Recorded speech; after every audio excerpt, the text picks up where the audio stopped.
Hi friends, welcome to news pocket. మన రాజ్యాంగంలో ఇంతకు ముందు లేని సెక్యులరిజం, సోషలిస్ట్ పదాలను ఎమర్జెన్సీ సమయంలో ఇందిరాగాంధీ పూర్తి ఆంక్షల నేపథ్యంలో వాటిని పొందుపరిచారు. అయితే ఈ రెండు పదాలను తీసివేయాలంటూ తాజాగా పార్లమెంటు సమావేశాల్లో BJP MP Bhim Singh private member బిల్లును ప్రవేశపెట్టారు. ఇది ఎమర్జెన్సీ టైంలో ఈ పదాలను ప్రవేశపెట్టారు కాబట్టి వీటిని తొలగించాల్సిందే అంటూ ఆ ఎంపీ ప్రైవేట్ మెంబర్ బిల్లును తీసుకువచ్చారు. అయితే ఈ బిల్లు అనేది చర్చకు వస్తుందా లేదా అనే సంగతిని పక్కన పెడితే నిజానికి ఈ సెక్యులరిజం అండ్ సోషలిజం అలాంటి పదాలు మన భారత రాజ్యాంగంలో అవసరమా కాదా అనే విషయాలను మనం ఈ వీడియోలో తెలుసుకుందాం. అంతకంటే ముందు ఈ వీడియోను లాస్ట్ వరకు చూడండి. ఇందులోని కంటెంట్ కనుక మీకు నచ్చినట్లయితే ఖచ్చితంగా మా ఛానల్ను సబ్స్క్రైబ్ చేసుకుని బెల్ ఐకాన్ను క్లిక్ చేయడం అస్సలు మర్చిపోవద్దు.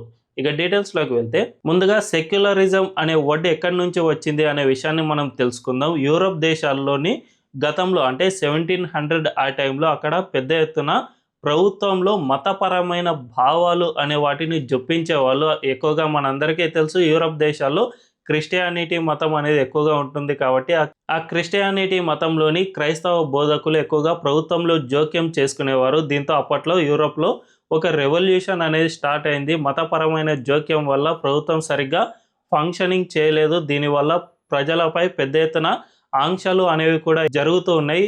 వీటి వల్ల మా హక్కులు అంటే హ్యూమన్ రైట్స్ అనేవి కోల్పోతూ ఉన్నాం అనే విధంగా అప్పట్లో పెద్ద ఎత్తున నిరసనలు ఇలాంటివి జరిగాయి. అప్పుడు పుట్టుక వచ్చిన పదమే ఈ సెక్యులరిజం అనే పదం. ఈ పదాన్ని యూరప్ దేశాల్లో మతపరమైన జోక్యం అనేది ప్రభుత్వాల్లో ఎక్కువ అవుతున్న సమయంలో తీసుకువచ్చారు. అయితే వెస్ట్రన్ కల్చర్లో పుట్టుకు వచ్చిన ఈ పదాలు మన దేశానికి ఎంతవరకు యాప్ట్ అవుతాయి అనే విషయాలను ఇప్పుడు తెలుసుకుంటే నిజానికి మన దేశంలో ఒక మతం ఎప్పుడు ఎక్కువగా ఆధిపత్యం చెలాయించలేదు. అన్ని మతాలు పుట్టుకు వచ్చాయి. అన్ని మతాల వాళ్ళు మన దేశంలో చాలా ప్రశాంతంగా బతుకుతూ ఉన్నారు. నిజానికి మన దేశం హిందూయిజంతో పాటు సిక్కు, జైనం, బౌద్ధం వీటితో పాటు అనేక ఇతర వర్గాలను మన దేశం ఆశ్రయం కల్పించింది. అందరికీ కూడా ఈ దేశంలోని సనాతన ధర్మమే ప్రధానంగా ఉండి వేద విజ్ఞానమే అందరికీ విజ్ఞానం పంచుతూ అనేక మతాలకు మన దేశం ఆశ్రయం ఇచ్చింది. ఇలాంటి దేశంలో మన పుట్టుకలోనే లౌకికవాదం అనేది పెరుగుతూ వచ్చింది. అంటే మనం పుట్టుకతోనే మనం అన్ని మతాలను గౌరవించడం స్టార్ట్ చేసాం. ఇలాంటివి అన్నీ చేస్తూ వచ్చాం. ఇదంతా ఒక సనాతన ధర్మ పరంపర కిందకి వస్తుంది కాబట్టి మనకు ఇలాంటి ప్రత్యేకంగా సెక్యులరిజం అనే పదాలను మనకు నేర్పాల్సిన అవసరం ఎంత మాత్రమూ లేదు. నిజానికి మన భారత రాజ్యాంగాన్ని రూపొందించే సమయంలో కాన్స్టిట్యూషనల్ అసెంబ్లీలో కూడా ఇదే విధమైన చర్చ జరిగింది. మన రాజ్యాంగంలో సెక్యులరిజం అనే పదాలు అవసరం లేదు. ఎందుకంటే మన దేశంలో ఉన్న పరంపరలోనే ఈ సెక్యులరిజం అనేది మిళితమై ఉంది కాబట్టి ఇలాంటి పదాలను ఉపయోగించడం వల్ల మనం వెస్ట్రన్ కల్చర్ను అడాప్ట్ చేసుకున్నాం అనే విధంగా ఒక బానిసత్వపు మైండ్ సెట్ వస్తుంది. కాబట్టి దీన్ని తీసేయండి, ఇది అవసరం లేదు. మన దేశంలో ఆటోమేటిక్గా సెక్యులరిజం అనే దాన్ని ప్రజలు పాటిస్తూ ఉన్నారు. అన్ని మతాలను గౌరవిస్తూ ఉన్నారు.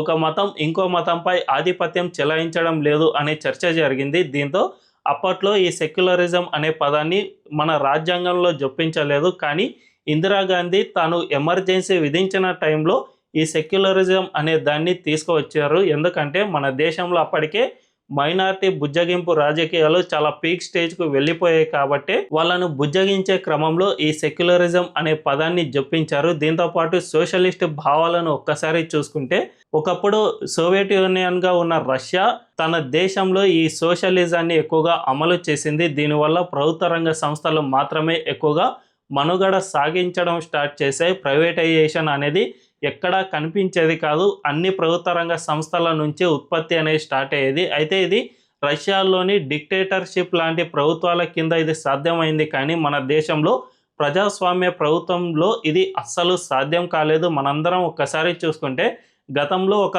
బైక్ కొనాలన్నా కూడా ఒక 2-3 సంవత్సరాలు ఆగాల్సిన పరిస్థితి ఏర్పడేది. మన ఊర్లో ఎవరైనా అంటే మన పెద్దవాళ్ళు, మన నాన్న ఆ కాలంలో ఉన్న వాళ్ళను ఒక్కసారి అడిగితే ఒక ఊర్లో అందరి ఇండ్లలో టీవీలు ఉండేవి కావు. ఎవరో ఒక్కరు ఊర్లలో బాగా రిచ్గా ఉన్న వాళ్ళ ఇంట్లో మాత్రమే టీవీలు ఉండేవి.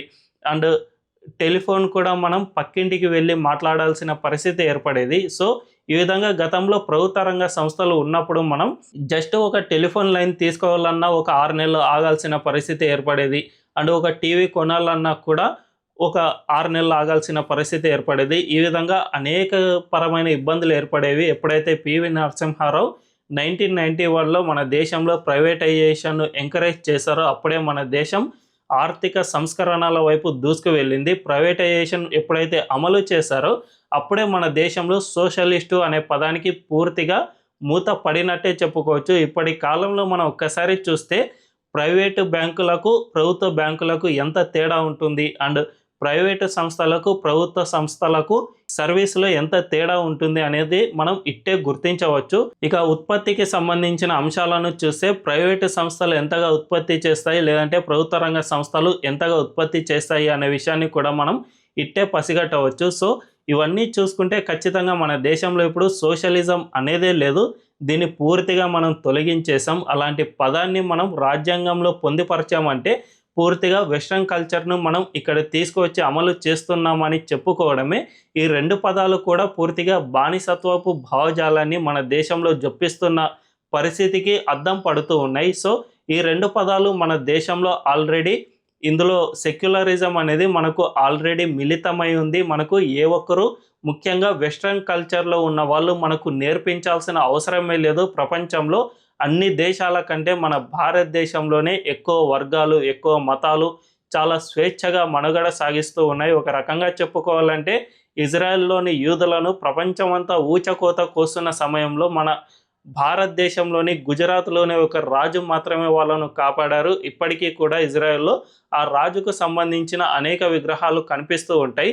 సో ఇలాంటి అనేక స్వేచ్ఛాయుత భావజాలం ఉన్న మన దేశంలో ఇలాంటి పదాలు అవసరమే లేదు. అది కూడా రాజ్యాంగంలో పొందుపరచడం అంటే ఇది చాలా తప్పు అనే భావన అందరిలోనూ ఉంది. కాబట్టి దీన్ని తొలగించాలి అని చాలాసార్లు సుప్రీంకోర్టులో పిటిషన్లు వేశారు, చాలాసార్లు ప్రభుత్వాన్ని కోరారు. కానీ ఇప్పటి వరకు ఎటువంటి మూవ్ జరగలేదు. సుప్రీంకోర్టులో అయితే పదే పదే ఇలాంటి కేసులను కొట్టివేస్తూ వచ్చారు. సో దీనివల్లనే బీజేపీ ఎంపీ తాజాగా ఏకంగా పార్లమెంట్లోనే ఈ ప్రైవేట్ మెంబర్ బిల్లును తీసుకువచ్చారు. అయితే దీన్ని ప్రభుత్వం స్వీకరించవచ్చు, స్వీకరించకపోవచ్చు. ఇప్పుడున్న పరిస్థితుల్లో ఎక్కువగా స్వీకరించదనే చెప్పుకోవాలి.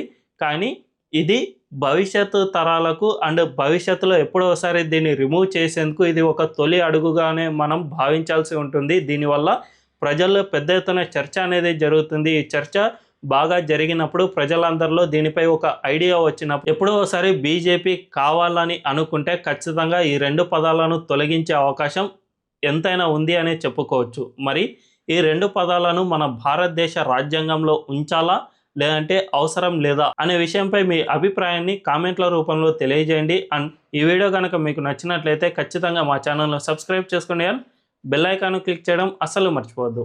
Thank you.